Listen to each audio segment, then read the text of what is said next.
እሺ እንኳን አደረሱት መጋቤ ምስጢር መምህራችን የ2018 ዓመተ ምህረት የመስቀል የደመራ በዓልን እንዴት አዩት ለማለት ነው።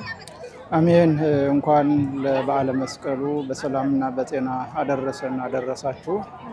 እንግዲህ የ2018 የመስቀል በዓል በጣም የተለየ ነው። የተለየ የሚያደርገው በባዕድ ሀገር ሆኖ በስደት ሆኖ እንደዚህ በዝቶ መከበሩ ሰው ሁሉ ደስ ብሎት ከተለያዩ አካባቢዎች መጥቶ ማክበሩ እጅግ ደስ የሚል ነው ማለት ነውና በጣም ደስታ ተሰምቶናል።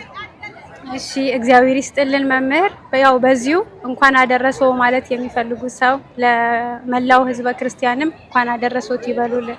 እንግዲህ ለመላው ለኢትዮጵያ ኦርቶዶክስ ተዋሕዶ ቤተክርስቲያን እምነት ተከታዮች ማለትም አጠቃላይ ኦርቶዶክሳውያን ሁሉ እንኳን ለጌታችን ለመድኃኒታችን ለኢየሱስ ክርስቶስ በዓለ መስቀል በሰላምና በጤና አደረሳችሁ እላለሁ።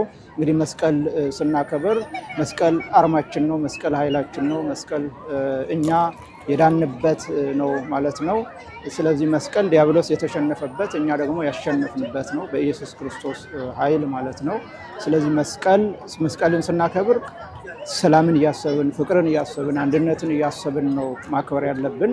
በመስቀል መለያየት ጠፍቷል። በመስቀል ዲያብሎስ ተወግዷል፣ ተሸንፏልና ስለዚህ በድጋሚ መልካም በዓል ይሁንልን እላለሁ። እሺ መምህር እግዚአብሔር ይስጥልን። መልካም የደመራ በዓል ይሁንልዎ። አሜን።